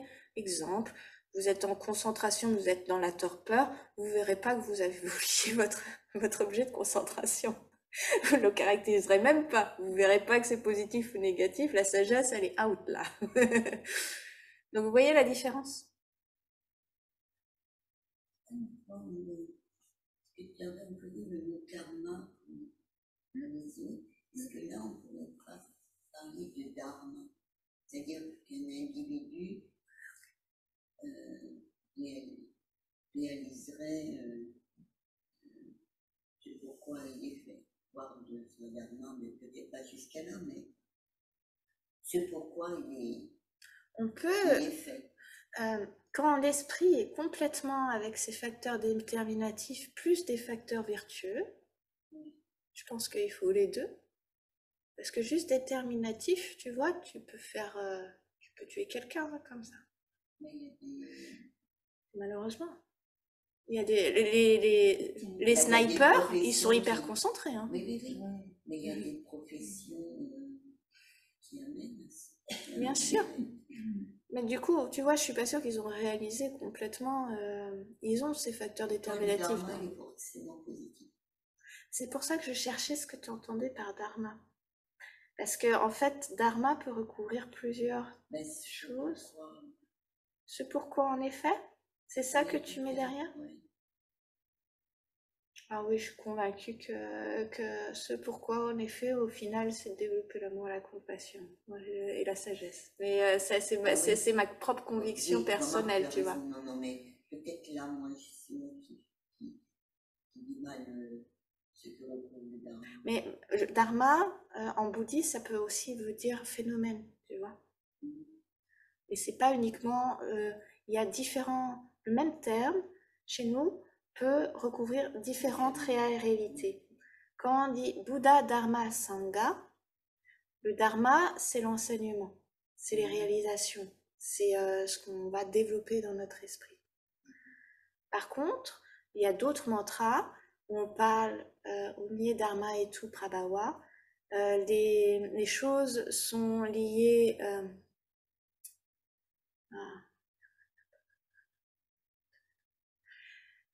les phénomènes dépendent de causes. C'est une des phrases de Bouddha.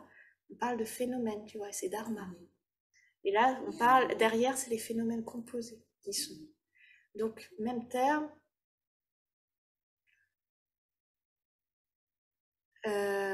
L'acceptation des nuances. Des nuances différentes. Donc, quand tu me dis, est-ce que c'est dharma? C'est pour ça que j'essayais de voir derrière. Vu que j'ai focalisé un peu parce que j'essayais de voir ce que tu entendais par dharma.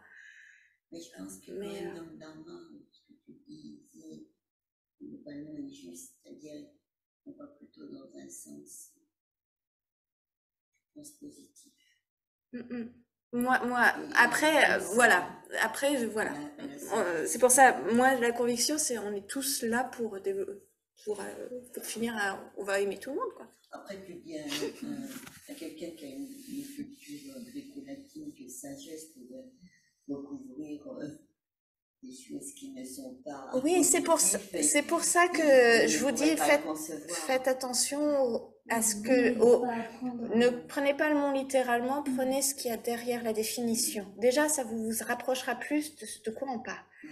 Parce que là, on parle vraiment des facteurs déterminatifs, c'est-à-dire ce qui est capable de déterminer clairement l'objet de concentration, ce qui va donner de la force à l'esprit pour connaître cet objet, aller vers cet objet, le connaître complètement, avoir la conviction, l'aspiration d'être très proche de cet objet, vous voyez. Mais un objet, si vous prenez comme objet la haine, on va y aller à fond. Eh ben, on y va, hein. On va déterminer complètement la haine, on va se concentrer sur la haine, et puis ça marche aussi très bien. Mais c'est pas positif. Donc, j'essaye de vérifier si j'ai dit à peu près... Vous pouvez augmenter l'aspiration. Vous avez vu la notion d'aspiration qui est un des facteurs. Vous vous souvenez quand je vous ai fait visualiser quelqu'un devant vous dans la motivation pour pour être aspiré par rapport aux qualités de la personne. Quand on travaille en méditation, on peut parfaitement développer l'aspiration en se référant peut-être à des choses extérieures au départ, mais en se disant c'est vers là que je veux aller. Si vous avez des gens inspirantes, vous pouvez aspirer à avoir les mêmes qualités et avoir la conviction que vous pouvez les développer. Avec ça, vous aurez plus de force. Si on voit le côté positif, c'est vraiment vers ça, vous pouvez travailler sur ces questions d'aspiration. Et un point important qu'on a vu tout à l'heure, une des fonctions que je voulais revenir, je l'ai balayé, mais l'aspiration, c'est le support de l'effort. Ça, c'est hyper important, parce que souvent, on se décourage quand on travaille sur soi, parce qu'on a des difficultés, il faut être... des moments où on a si vous sentez que votre effort est en train de diminuer, travaillez sur l'aspiration. Il y a des fois où on dit, lisez des bibliographies de grands maîtres, ou de personnes suivant votre conviction, de personnes réalisées. Pensez à eux. Voilà, quand vous sentez que dans votre démarche personnelle, l'aspiration diminue, réaugmentez-la et vous pouvez la réaugmenter avec des choses totalement en vous inspirant de choses extérieures. Ou soyez proche de gens qui sont inspirants pour vous aspirer, pour ça crée cette communauté. Ensemble, on se sent quand on rencontre des personnes qui dégagent cet amour inconditionnel. Déjà, on en a, c'est pas au quotidien qu'on en voit tout le temps des fois. Quand on découvre que c'est possible, qu'ils vous disent que c'est possible que vous-même vous développez ces qualités-là, oui, l'aspiration, elle arrive, quoi.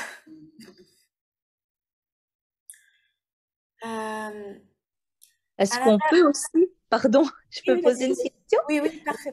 Est-ce qu'on peut aussi, avec ces facteurs déterminatifs, plus l'intention donc de la virtuosité, par exemple, si je désire, comment dire, avoir plus de capacité d'écoute pour les autres, est-ce que je peux, par exemple, travailler donc l'aspiration, toutes ces choses-là, et en même temps utiliser un mantra qui me permet donc de focaliser mon attention sur un objet, notamment la récitation de ce mantra, avoir donc l'intention aussi que ce que je fais comme, si je peux appeler ça méditation ou chant, quelque part, puisse bénéficier au bien-être de tous et au mien aussi.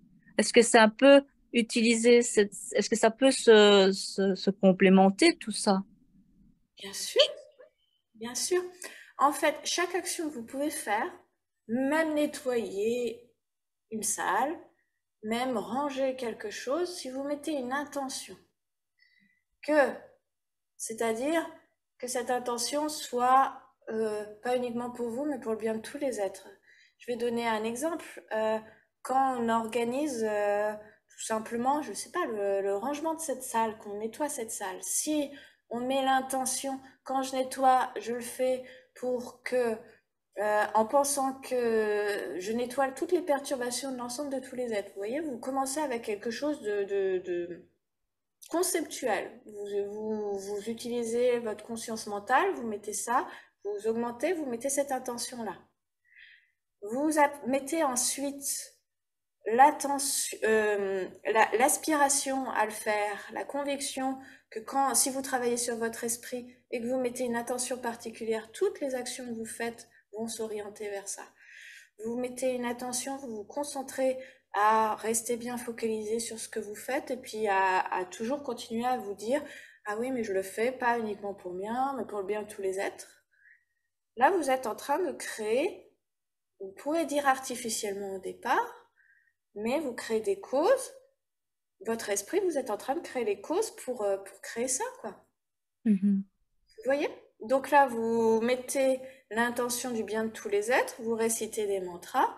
En plus, les mantras ont par eux-mêmes une capacité, voilà. Et bien forcément, si vous mettez une aspiration, une conviction, une concentration juste, forcément, vous mettez de la force dans votre esprit. D'accord. Ouais. Mais oui, parce que quelque part, on est quand même, enfin, normalement, une conscience, enfin, dans ce qu'on nous dit, hein, non? Une conscience globale, je vais dire. Nous sommes un.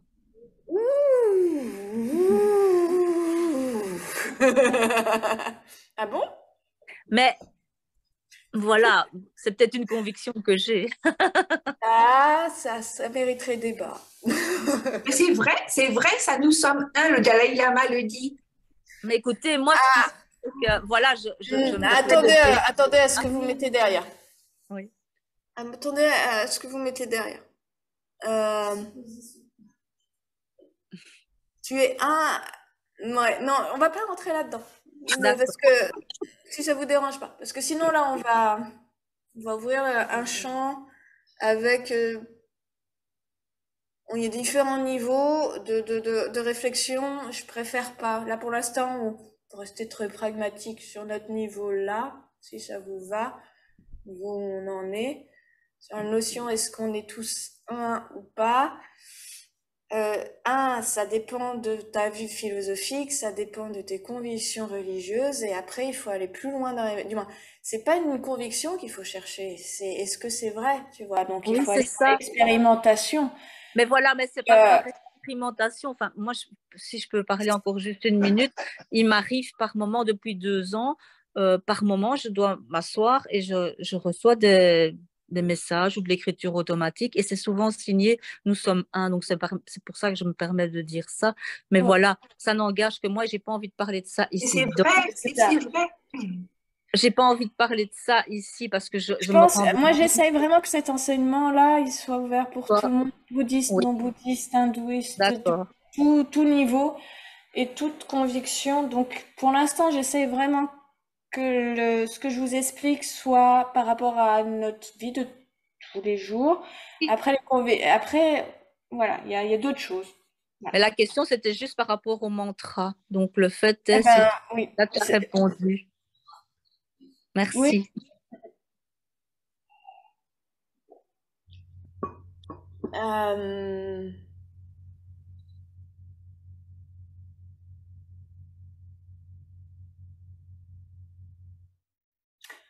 La sagesse, un des facteurs qu'on a vu tout à l'heure. La capacité d'identifier, alors que je redise exactement, j'ai dit la capacité d'examiner l'objet, déterminer sa valeur sur la base de ses caractéristiques qui le rendent attractif, répulsif ou neutre.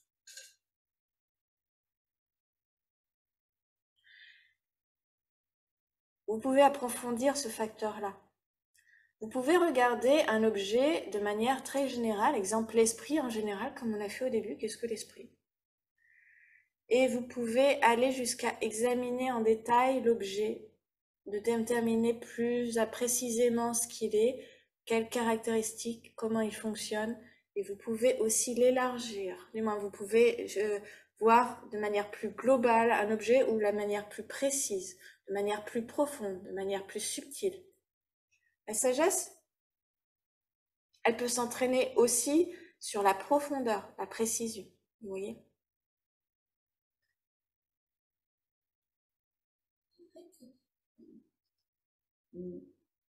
Toutes les personnes qui ont participé et qui ont répondu à la proposition, on a mis en place tous les points là, des facteurs déterminants. C'est-à-dire on aspire tous à quelque chose, on a la conviction, l'attention.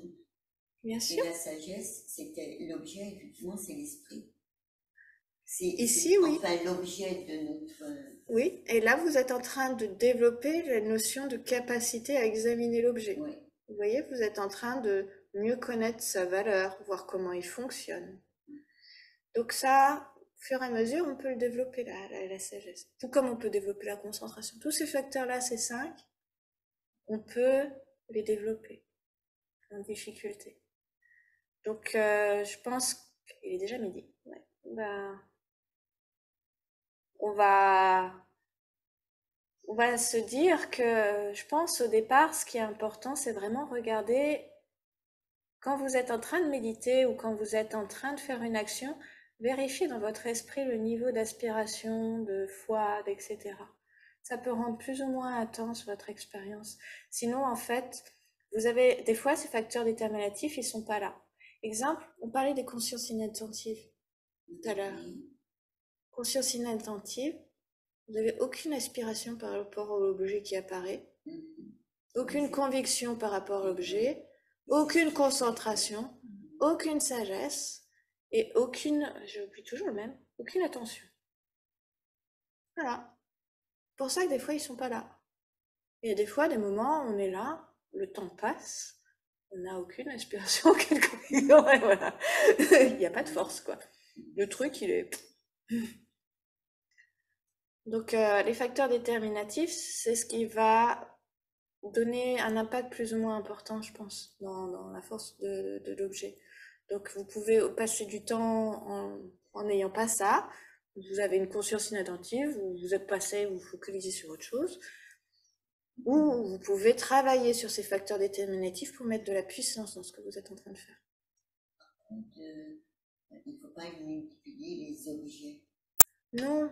Parce que si on les multiplie... Non, parce que sinon vous allez être un peu, mais quand vous mettez une intention, généralement, vous mettez l'intention, vous la posez, et vous mettez la conviction avec, tout s'aligne en fait. Vous voyez, ça focalise un petit peu là, même si c'est pas la focalisation, concentration, même quand vous êtes en train de méditer en méditation, par exemple de pleine conscience, si vous mettez une conviction, une inspiration et vous recevez toutes les informations, vous êtes là, vous êtes présent. Concentration, c'est la capacité de l'esprit à rester sur un objet. Rester, ça veut pas dire que l'objet il est comme ça, hein. Peut être très large. Hein, c'est pas focalisé, c'est rester. Ok. On va rester là pour ce matin, je pense que c'est déjà pas mal. Cet après-midi, du coup, on va faire une partie de ce qu'on devait faire ce matin. On va faire les deux. Du coup, on va aller faire les facteurs perturbateurs racines. Et donc, je vais vous faire travailler au début. Bon, comme hier, on va vous réveiller un petit peu. Et on va faire les facteurs vertueux. Les facteurs perturbateurs, en fait, je peux peut-être vous dire ça. Oui, on va faire ça. Facteur perturbateur racine, facteur vertueux, cet après-midi. On ne fera pas tous les facteurs perturbateurs parce qu'il y en a beaucoup. Plus que des facteurs... Vertueux, perturbateurs secondaires, on en distingue 20. Facteurs perturbateurs racines, 5. Et puis les facteurs vertueux, que je ne me trompe pas. Je peux redire ce que tu viens de dire. Alors, après c'est une classification, tu sais, tu peux toujours classifier autrement. Facteurs perturbateurs principaux, excuse-moi, il y en a 6. 1, 2, 3, 4, 5, 6. Les secondaires, il y en a 20, ça j'en suis sûre. 1, 2, 3, 4, 5, 6. Tu feras la différence. Pourquoi qu'on les juge principaux? C'est par leur fréquence. Et on va, tu vois, on fait le teasing pour demain, pour cet après-midi. Je vous dirai pourquoi on les appelle principaux ceux-là. Et on en a 11 vertueux. Et par contre, il n'y a pas de secondaire en vertueux. Oh. Il n'y a pas cette notion. Non. C'est intéressant. Le classement est quand même intéressant, je trouve. Mais en fait, à eux seuls, c'est bon. Il est racine.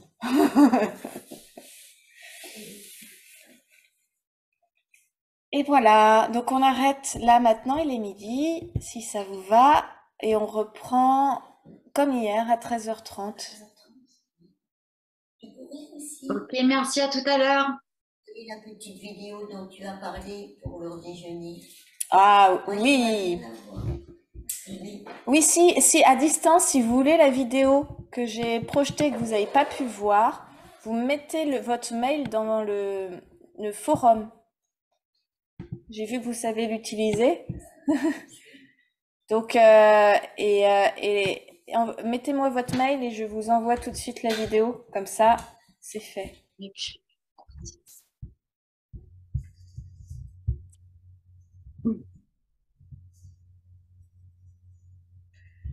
Hop, alors...